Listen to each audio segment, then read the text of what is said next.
bueno, escuchará por medio de la grabación. Y vamos a ir a Proverbios, al capítulo 9.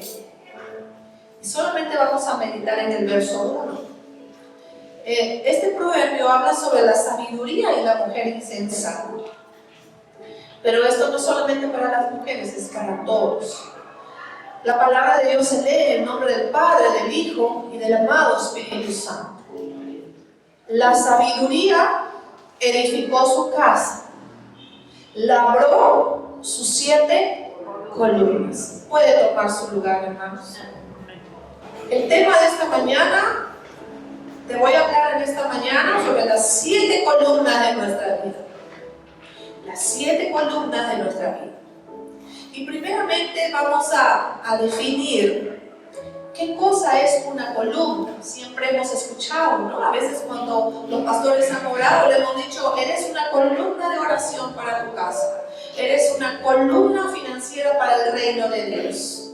¿No han escuchado ustedes? Cuando se les profetiza, se les habla, se les dice, eres una columna financiera para el reino de Dios. Eres una columna de oración de tu casa.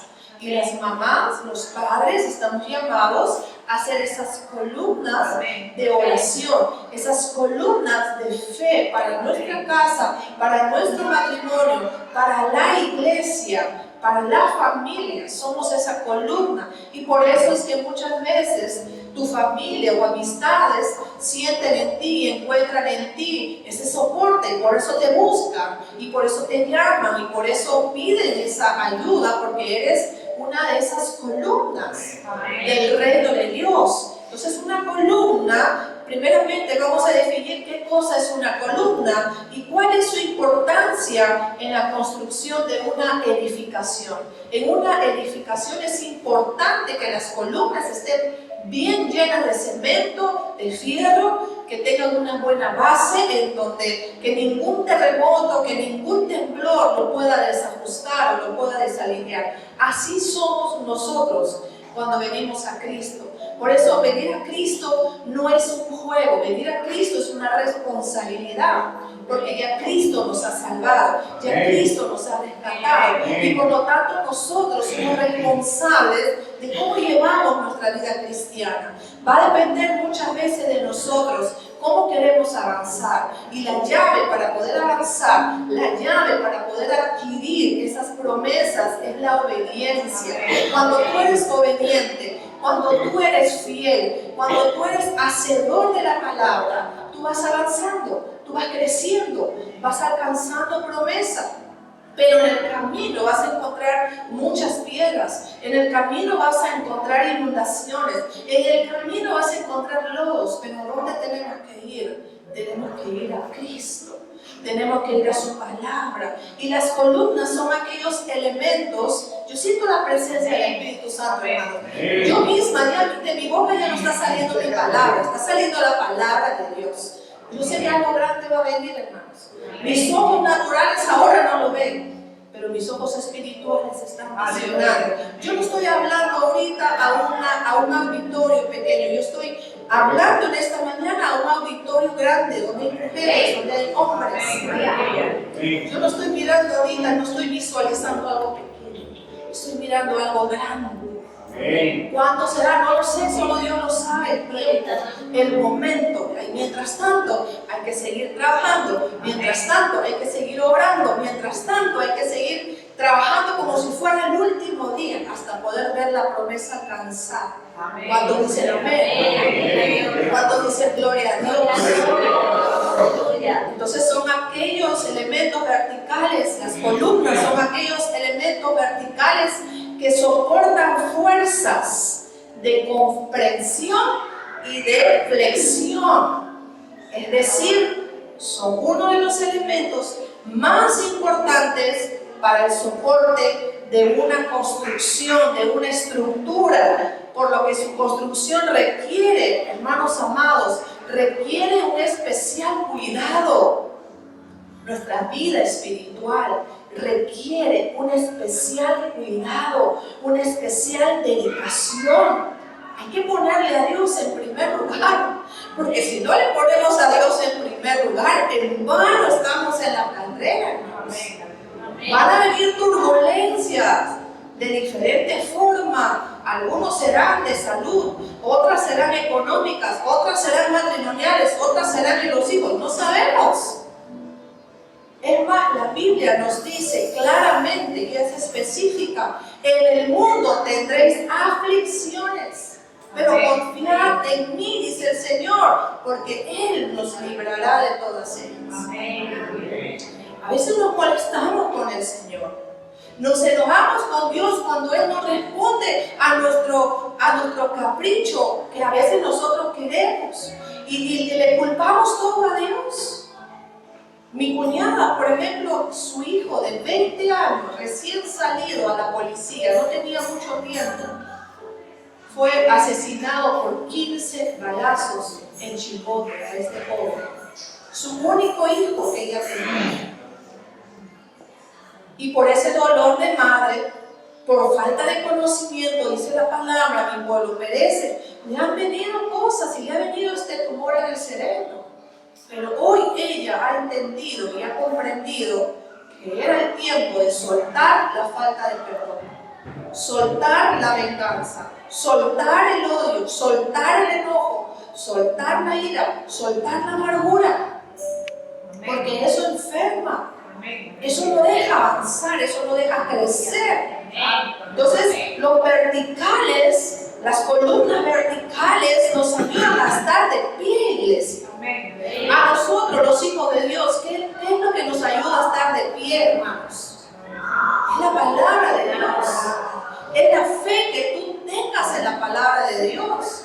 Lamentablemente, algunos cristianos quieren que Dios les responda así de mágicamente. Y hay que pagar un precio, hermanos. Hay que pagar un precio de oración. El pastor Carlos está pagando un precio de oración en el monte. No porque él quiera ser más espiritual, no porque él quiera ser el mega pastor, no porque él quiera ser el más visto, el más mirado, el más oído. No, hermanos. Es porque él tiene que rendirse y humillarse cada vez más al Señor. Mientras que mi esposo está igual, yo estoy cocinando, pero me estoy rindiendo, estoy clamando, estoy pidiendo. Esa es nuestra misión como verdaderos hijos de Dios. Estar siempre en esas columnas de oración, clamando, pidiendo ruegos, súplicas. Y las columnas verticales soportan fuerzas de comprensión. Las situaciones, hermanos amados, las situaciones de la vida que nos presionan, las situaciones de la vida que nos cargan. ¿Cuántos dicen amén? Amén. No solamente nosotros los pastores cargamos, todos cargamos presiones, todos cargamos situaciones que pasamos en la vida. Soportan fuerzas de flexión, las columnas soportan fuerzas de flexión, las situaciones de la vida que nos empujan a hacer cosas que muchas veces no queremos hacerlas. ¿Sí o no, iglesia? Muchas cosas que no queremos hacer, pero que nos impulsan. Este mundo, esta sociedad, nos impulsan, por eso somos luz. Cuando ya vamos a un lugar, trabajamos. Hay situaciones que nos quieran comprometer, pero ahí está el amado Espíritu Santo que te dice: ¡hey, párale! Un momento, no, ponle freno, eso no. Así no opera Dios, así no trabaja Dios. Dios trabaja en la justicia, Dios trabaja en la bendición, en la lealtad, en la fidelidad, en la obediencia. Ahí trabaja Dios. Y veamos cuáles son en nuestra vida esas 7 columnas de la sabiduría que nos habla este Proverbios, capítulo 9, verso 1. Veamos cuáles son esas 7 columnas en nuestra vida que nos da la sabiduría. Y tomando como base el estilo de la construcción de estas 3 columnas laterales a cada lado y una columna central, podemos decir entonces en esta mañana, número 1, la primera columna central para nosotros en nuestra vida ahora que estamos en Cristo es Dios. Y vamos a ir a la palabra. para que la palabra nos pueda evidenciar de lo que estoy hablando en esta mañana. Juan capítulo 15, el verso 5. Gloria al Señor. Juan capítulo 15, el verso 5 dice: yo soy la vid. Aquí está hablando Jesús. Yo soy la vid, vosotros los pámpanos. El que permanece en mí, dice Jesús, y yo en él, este lleva poco fruto. ¿Algunos frutos? La palabra dice mucho fruto. ¿Por qué? ¿Qué más? Ayúdenme a predicar, ayúdenme a leer. Separados de mí, nada puedes hacer. La palabra de Dios es bien clara y la palabra de Dios es bien específica. Para poder edificar con solidez nuestra vida, tenemos que poner como la columna principal a nuestro Dios. Nuestro Dios tiene que ser el centro de nuestra vida, y eso quiero, amada iglesia, que lo tengan bien fortalecidos. Si no estamos parados en la roca que es Cristo, si nuestra columna no está bien fortalecida en Cristo, nuestra columna va a ser débil. Vamos a tener algún problema y nos vamos a desanimar muy rápidamente, o vamos a tener malos pensamientos, o nos vamos a enojar muy rápidamente. Pero cuando está fortalecida nuestra columna, cuando nuestra columna está fuerte, entonces nosotros vamos a poner en primer lugar a Dios. Amén. Vamos a dejar de lado el trabajo. El día domingo no se trabaja porque es el día de Dios, es el día del Señor. Amén. Entonces, para poder edificar con solidez nuestra vida, tenemos que poner como la columna principal a nuestro Dios. Y si no es así, no habrá estabilidad en nada de lo que nosotros edifiquemos. Por eso que ni el dinero nos va a alcanzar. Trabajamos más y no nos alcanza. ¿Qué es eso? ¿Cómo es eso? Y esta columna central incluye nuestra vida de oración, nuestra lectura bíblica diaria, congregarnos en nuestra iglesia, etcétera, etcétera, etcétera. ¿Estamos entendiendo, iglesia? En este tiempo, hermanos, tenemos que volver a las sendas antiguas.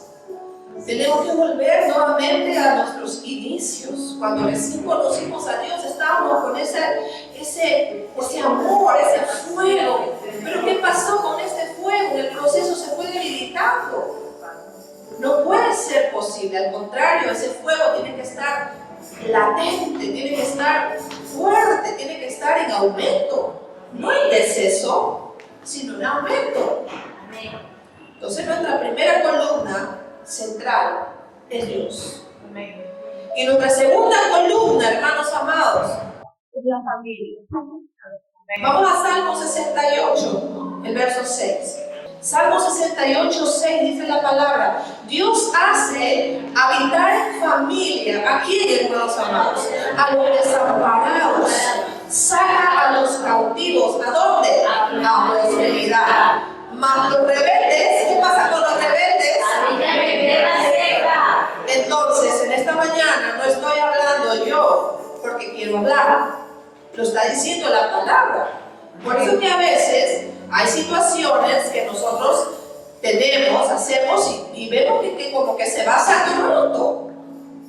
Es porque no le hemos puesto a Dios en primer lugar. Nuestra familia es una columna importante para sostenernos, hermanos amados, en los tiempos de crisis. ¿Quién te va a ayudar? Es tu familia. La familia nos da una estabilidad emocional, hermanos. La familia nos da esa estabilidad emocional. La familia son esos hombros que siempre están dispuestos a llevar la carga juntos a nosotros. Y esta columna es una de las más atacadas por Satanás. La familia es la columna más atacada por Satanás.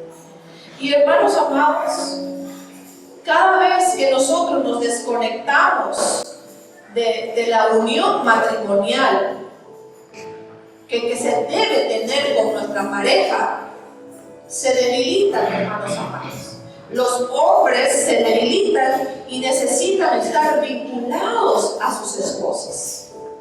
Los hombres necesitan estar vinculados a sus esposas. Y no hay forma de que en el matrimonio esté el esposo de su lado y la esposa esté del otro lado.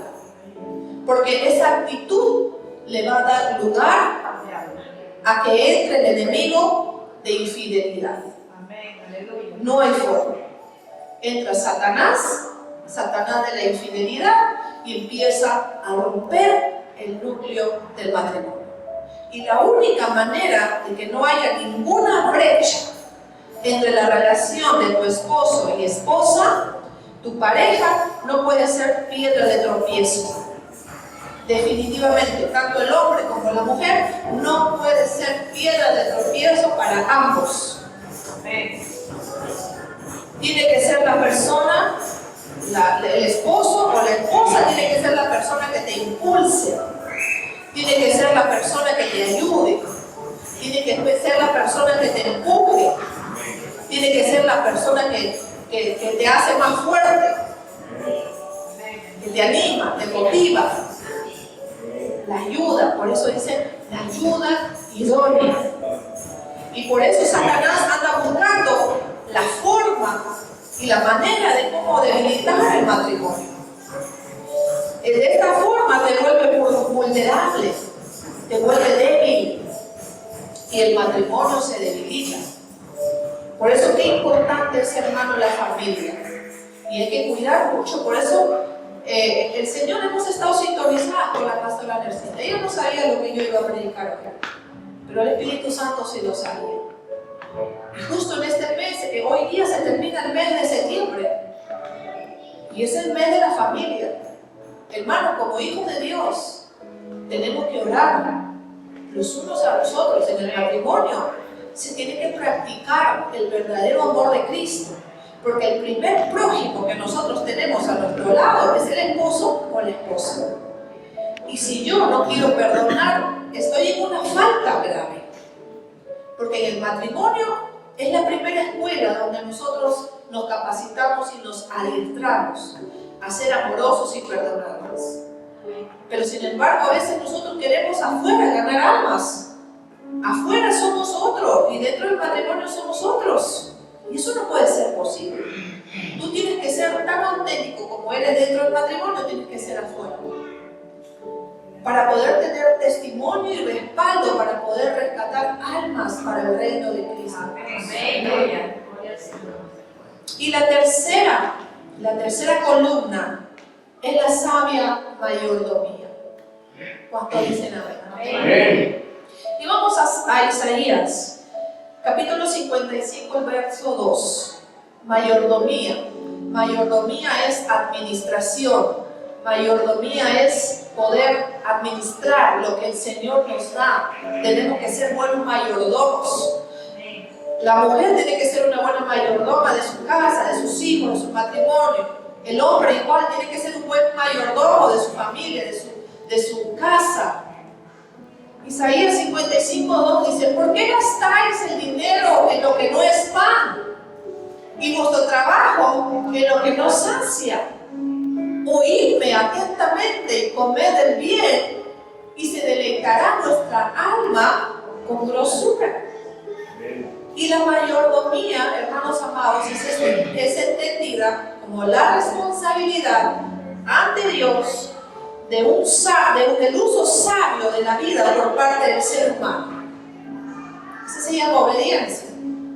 Incluye la administración sabia de los bienes materiales o la riqueza, y también el uso de las habilidades, de las destrezas que el Señor te ha dado, porque cada uno de nosotros, el Señor nos ha dado destrezas, nos ha dado habilidades el Señor, y nos ha dado oportunidades y tiempo que Dios da a la persona. Por eso tenemos que ser nosotros buenos mayordomos, de saber administrar nuestro tiempo, administrar las habilidades que el Señor nos ha dado a nosotros el Señor nos ha dado habilidades. Y a veces esas habilidades no las queremos usar en la iglesia. A veces el Señor te ha dado la habilidad de la decoración. Y cuando hay eventos acá en la iglesia, no dices nada. Y el Señor nos va a pedir cuentas por las habilidades que nos ha dado. Es saber administrar nuestro tiempo. Por eso es que es importante hasta cuando oramos. Cuando oramos tenemos que ser analíticos, hermanos. Cada uno de nosotros, a nosotros como familia, nos encanta y nos agrada cada fin de año hacer un análisis de todo el año. ¿Cómo me ha ido en este año? ¿Qué metas he alcanzado? ¿Qué he logrado? ¿Qué es lo que me falta lograr? ¿En qué áreas me falta trabajar más? De repente el área de la pereza, Señor, en este año he visto que he sido muy atacada por la pereza. De repente en este año he sido muy atacada por la enfermedad. Señor, ¿qué está pasando? Ayúdame. ¿Qué hay? De repente hay dentro de mí algo que necesita salir. Señor, ¿qué he logrado? He ganado a mi familia para Cristo. He logrado captar a personas para tu reino. ¿Qué cosa he hecho, Señor? Y nos hemos acostumbrado, hermanos amados, nos hemos acostumbrado a ser holgazanes espirituales, cómodos espirituales. Venimos a la iglesia, como decía un pastor, vienes a la iglesia con tus demonios se quedan afuera, tú te sientas, escuchas la palabra, un rato te disipas, luego sales de aquí, tus demonios te esperan afuera y te dicen: ok mamita, ok papito, ya terminó tu servicio, tu culto, vámonos nuevamente juntos a seguir pecando, a seguir enojado o a seguir sin fe.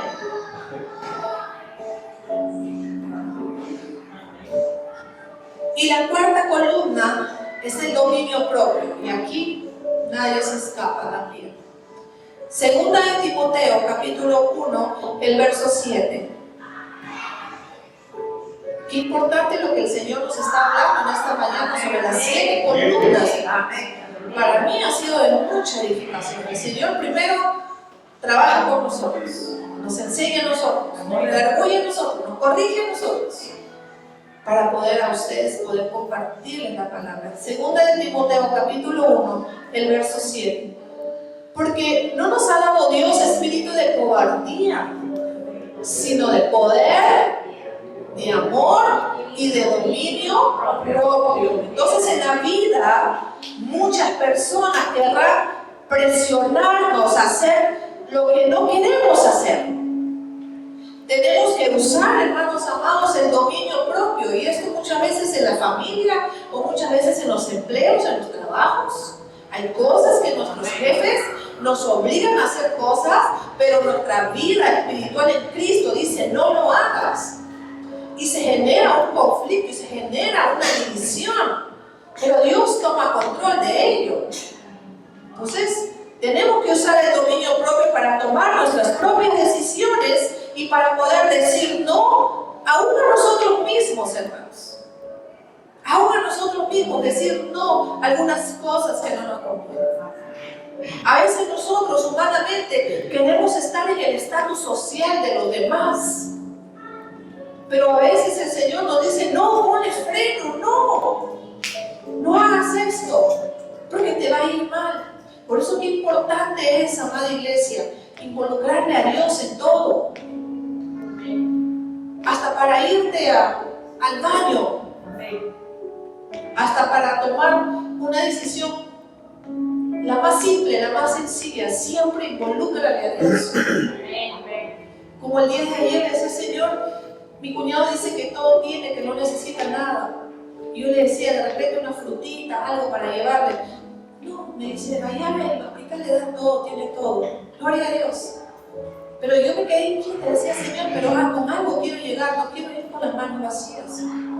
Y también tengo que ver, de acuerdo a mi presupuesto, de acuerdo a mi economía, si puedo yo gastar, si puedo yo invertir, si yo lo puedo hacer. Y el Espíritu Santo me dio tal detallito.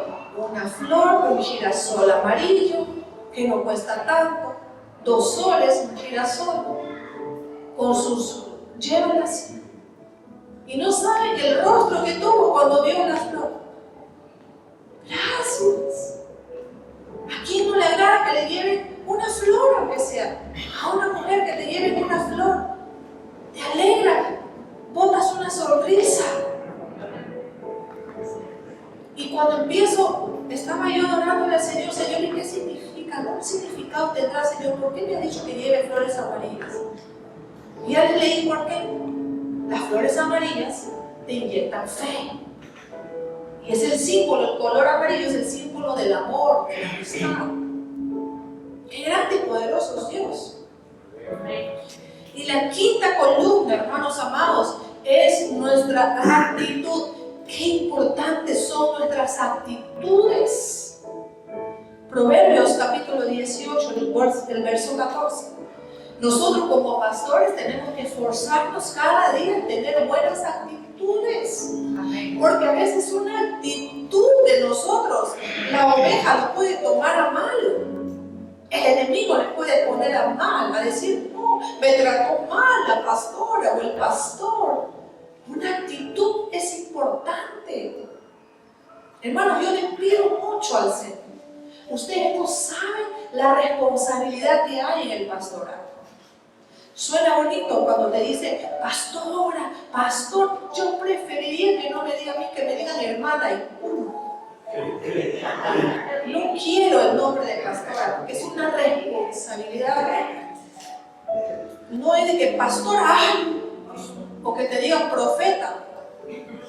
No, hermanos. Lo más sencillo es más, prefiero pasar desapercibida, que no sepan quién soy. A mí lo que me interesa es que Dios se preocupe por mí. Ante los ojos de Dios, ante los ojos de los hombres.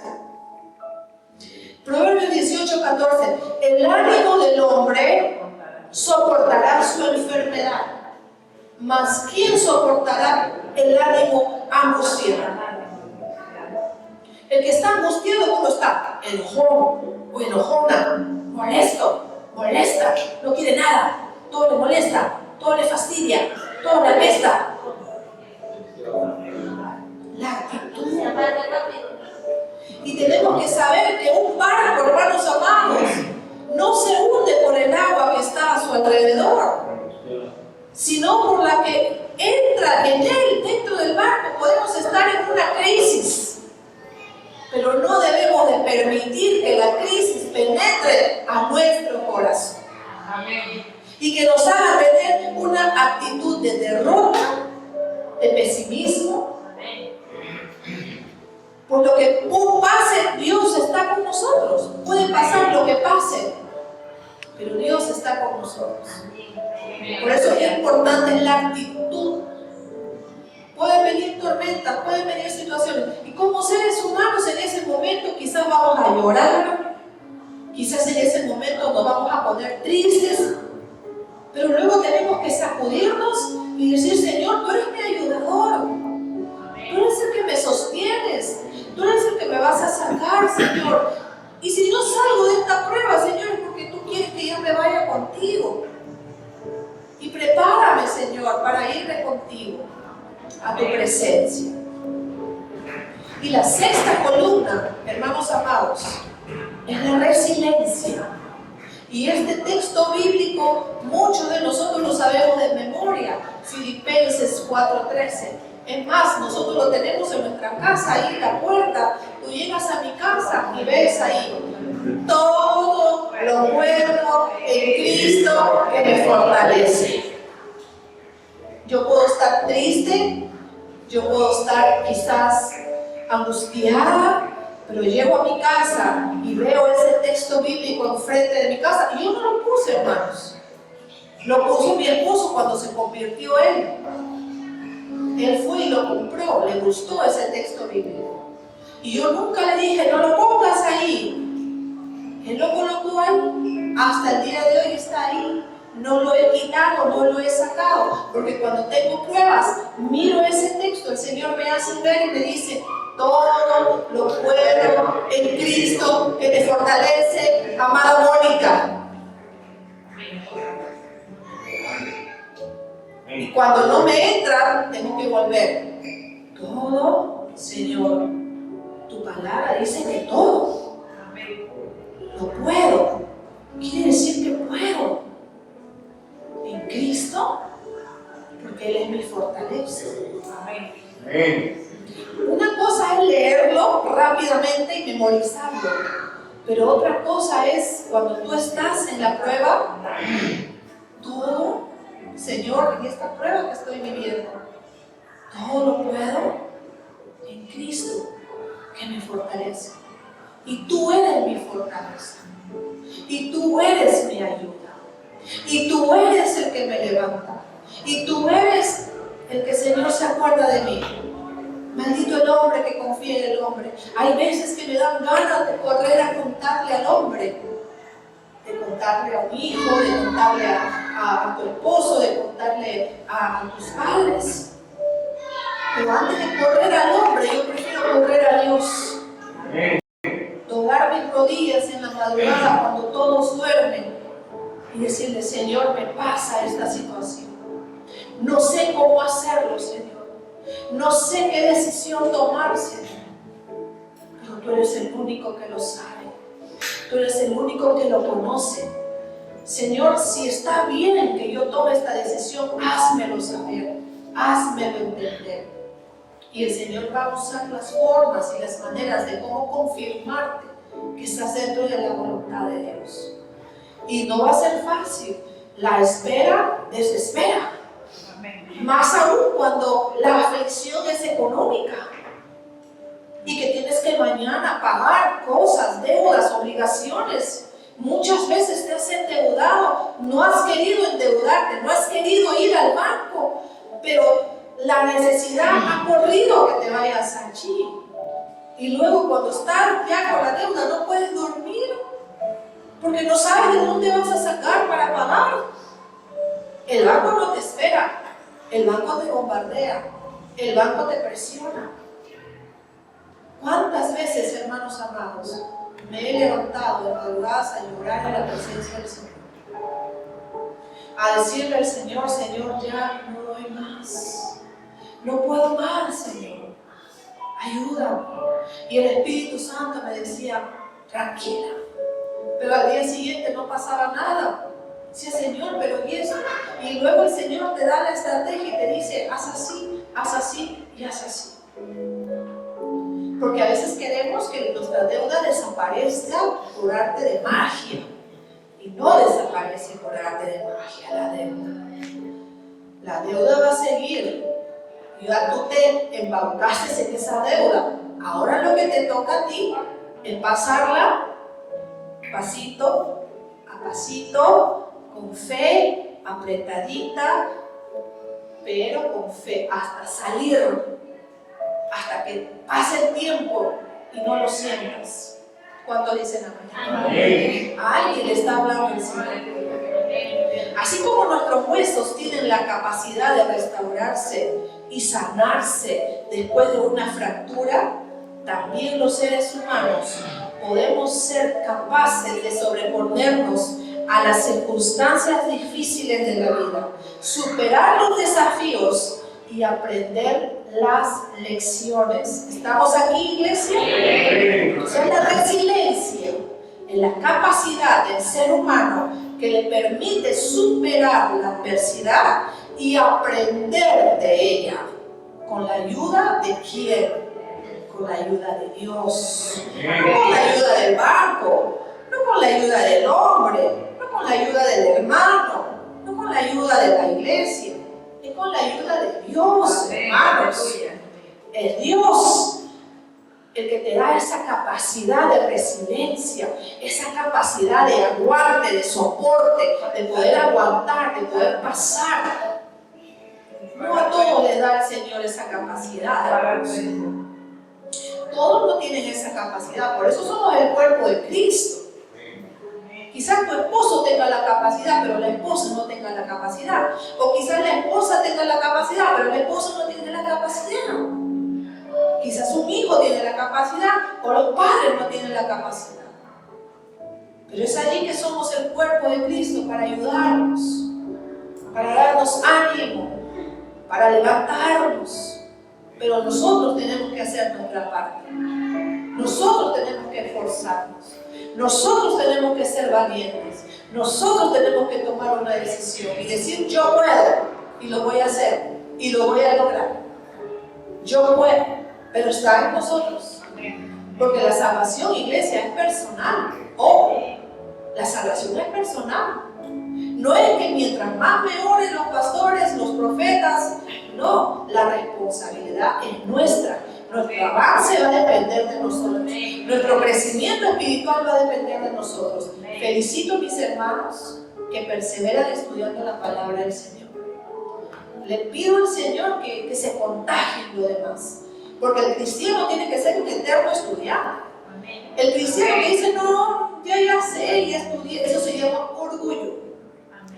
El cristiano tiene que ser un eterno estudiante, todo el tiempo, estudiar todos los días, meditar en la palabra, estudiar la palabra, escudriñar la palabra, no para demostrar a los demás que cuánto sé de la palabra, no, hermanos, es para que Dios nos hable aquí, para que Dios nos confirme, para que Él nos hable y nos dé dirección. Yo estoy leyendo ahorita acá que dice el Proverbio capítulo 8, el verso 13: el temor de Jehová es aborrecer el mal, la soberbia y la arrogancia, el mal camino y la boca perversa aborrezco, dice el Señor. Y el verso 17: yo amo a los que me aman y me hallan los que temprano me buscan.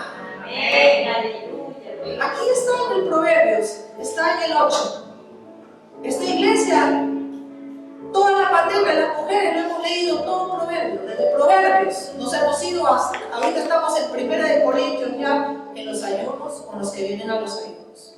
Estamos en 1 Corintios capítulo 10. Hemos comenzado desde los Proverbios, desde allí hemos comenzado orando, leyendo, meditando, enseñándonos.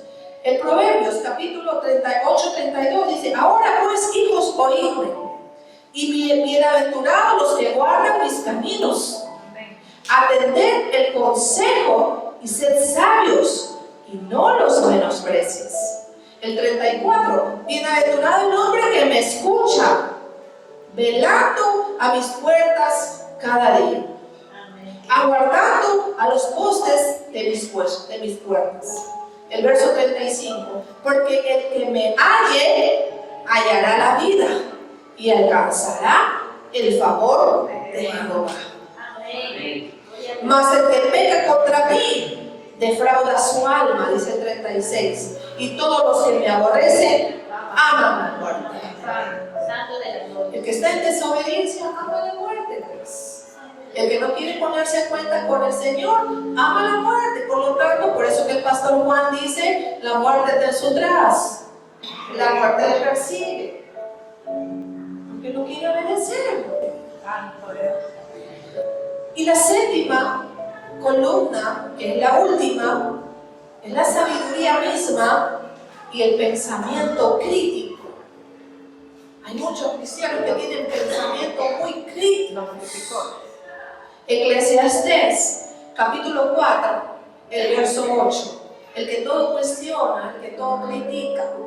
Eclesiastés 4:8 dice: está un hombre solo y sin sucesor, que no tiene hijo ni hermano, pero nunca cesa de trabajar, ni sus ojos se sacian de sus riquezas, ni se pregunta: ¿para quién trabajo yo? Y defraudo mi alma del bien. También esto es vanidad y duro trabajo. El pensamiento crítico significa analizar experiencias y ser capaz de llegar a conclusiones propias. Y aquí va para todas aquellas personas que son bien analíticas, que todo lo analizan, todo lo cuestionan. Y la persona con pensamiento crítico no acepta la realidad de manera pasiva. Es decir, porque siempre ha sido así. Esa persona siempre, que yo soy así. A mí ya nadie me cambia. Yo soy así. Esta es mi posición y así soy yo. Es el hombre o la mujer que tiene el pensamiento crítico y por el contrario se hacen preguntas. Esos son los que hacen muchas preguntas. Esos son los que cuestionan por medio del pensamiento crítico. Se descubre que no todo lo que se hace por costumbre tiene sentido o es agradable a Dios.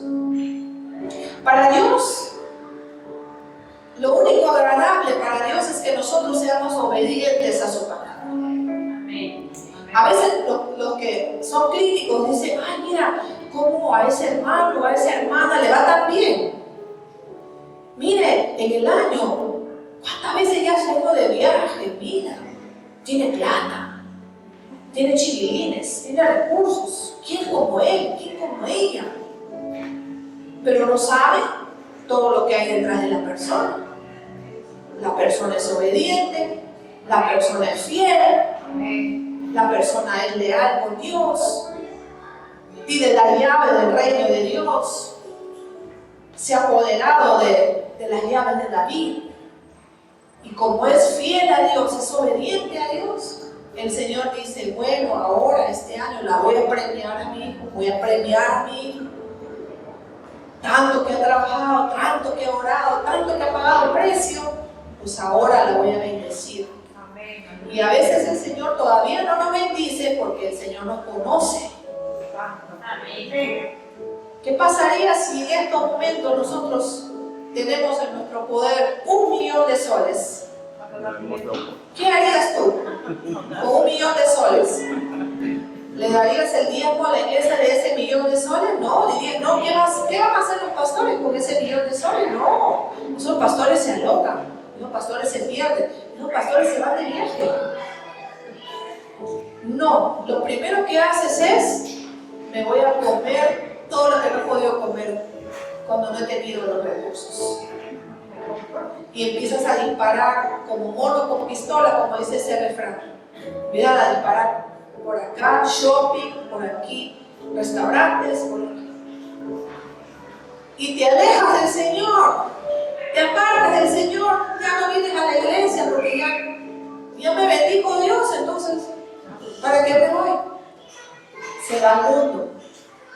Y como Dios nos conoce y como Él sabe nuestro futuro, ¿qué hace? Estás en la lista de espera todavía, hija mía o hijo mío. Porque todavía no has superado, no has sanado esa área.